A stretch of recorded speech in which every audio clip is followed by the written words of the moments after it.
तो good morning. तो आज हम लोग रिफ्लेक्शन ऑफ लाइट पढ़ेंगे, प्रकाश का परावर्तन। प्रकाश का परावर्तन में जानेंगे कि प्रकाश का परावर्तन क्या है, बताए थे पिछले क्लास में जी।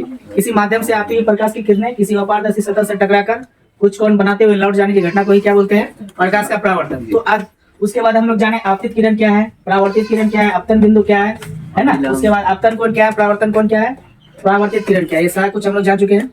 आज हम लोग जानेंगे प्रकाश के परावर्तन के नियम, law of reflection of light, यानी प्रकाश के परावर्तन के नियम को जानेंगे। तो आपको क्वेश्चन कर देगा प्रकाश के परावर्तन के नियम क्या है, या प्रकाश के परावर्तन के कितने नियम होते हैं, या आपको ऐसे बोल देगा प्रकाश के परावर्तन के नियम को लिखा। तो इसका देखो, प्रकाश के परावर्तन के दो मुख्यतः नियम होता है। कितने नियम होता है? दो होते हैं। प्रकाश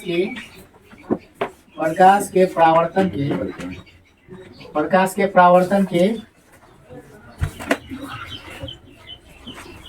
परावर्तन के दो नियम। कितने नियम? दो नियम निम्न है, या निम्नलिखित है बोल सकते हैं। प्रकाश के परावर्तन के कितने नियम है? दो। क्या क्या है उसी को हम लोग जानेंगे। पहला याद है, पहला जानिए, ये कोण और ये कोण क्या होते हैं, आपस में बराबर होते हैं। आपतन कोण तथा परावर्तन कोण आपस में क्या होते हैं, बराबर होते हैं। तो लिख दो, आपतन कोण तथा परावर्तन कोण आपस में बराबर होते हैं, आपस में बराबर होते हैं। याद रहेगा। प्रकाश के परावर्तन में क्या होता है कि यहाँ पे जो कोण बनता है, आपतन कोण और परावर्तन कोण, ये दोनों आपस में क्या होते हैं, बराबर होते हैं। पहला नियम। दूसरा क्या है, याद दीजिएगा। दूसरा यहाँ समझिए, आपतित किरण और ये जो किरण आता है आपतित किरण, और जो टकरा के रिटर्न हो जाता है उसको क्या बोलते हैं, परावर्तित किरण। तो आपतित किरण और ये जो बीच में डाले हैं ये नॉर्मल अभिलंब डाले हैं, ठीक है। तो इसका क्या है, आपतित किरण, परावर्तित किरण तथा अभिलंब, या आपतन बिंदु पर डाला गया अभिलंब, तीनों एक ही तल के एक ही बिंदु पर स्थित होता है ना। देखो, आपतित किरण, परावर्तित किरण तथा आपतन बिंदु पर डाले, क्या डाले, अभिलंब, ये तीनों जो है एक ही बिंदु पर स्थित है ना। यही तो है प्रकाश के परावर्तन के नियम। तो इसका लिख देंगे, आपतित किरण,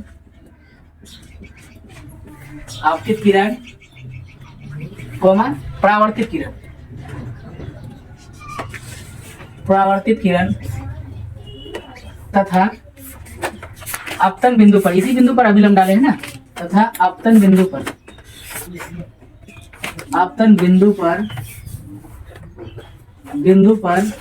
डाला गया या खींचा गया बोल सकते हैं, डाला गया अभिलंब।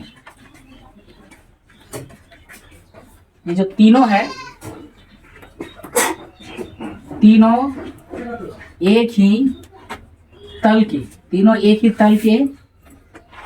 एक ही बिंदु पर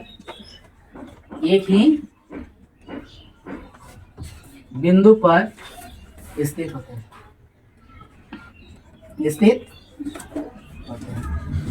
ये हुआ प्रकाश के परावर्तन के दो नियम होते हैं। क्या? पहला, आपतन कोण तथा परावर्तन कोण आपस में क्या होते हैं, बराबर होते हैं। दूसरा क्या है, आपतित किरण, परावर्तित किरण तथा आपतन बिंदु पर डाला गया अभिलंब, तीनों एक ही तल के एक ही बिंदु पर क्या होते हैं, स्थित होते हैं। इसको उतारिए, उसके बाद दूसरा बताते हैं, ठीक है। प्रकाश के परावर्तन के नियम समझ गए। पहला क्या है कि आपतन कोण और परावर्तन कोण आपस में बराबर होगा। दूसरा आपतित किरण, परावर्तित किरण तथा आपतन बिंदु पर डाला गया लंब, अभिलंब, तीनों एक ही तल के एक ही बिंदु पर क्या होते हैं, स्थित होते हैं। चलिए देखिए, प्रकाश का परावर्तन हो गया। अब हम लोग जानेंगे प्रतिबिंब क्या है, इमेज। प्रतिबिंब का मतलब छाया। तो हम लोग का छाया जो है ना, हम लोग के साथ नहीं छोड़ता है, जैसे सबका छाया सबके साथ होता है। तुमको पता चलेगा जब अंधेरे में रहोगे तो तुम्हारा प्रतिबिंब तुम्हारा सेम मतलब चेहरा तो नहीं आएगा, लेकिन तुम्हारा जो बनावट है वो तुमको पीछे नजर आएगा। प्रतिबिंब का मतलब क्या होता है, छाया। तो प्रतिबिंब क्या है, तो किसी बिंदु स्रोत से आती प्रकाश की किरणें दर्पण से परावर्तन के बाद जिस बिंदु पर मिलती है या मिलती हुई मालूम प्रतीत होती है, उसे क्या बोलते हैं हम लोग, प्रतिबिंब। किसी बिंदु स्रोत से आती हुई प्रकाश की किरणें दर्पण से परावर्तन के बाद जिस बिंदु पर मिलती है या मिलती हुई मालूम प्रतीत होती है, उसे उस बिंदु स्रोत का क्या बोलते हैं, प्रतिबिंब कहते हैं।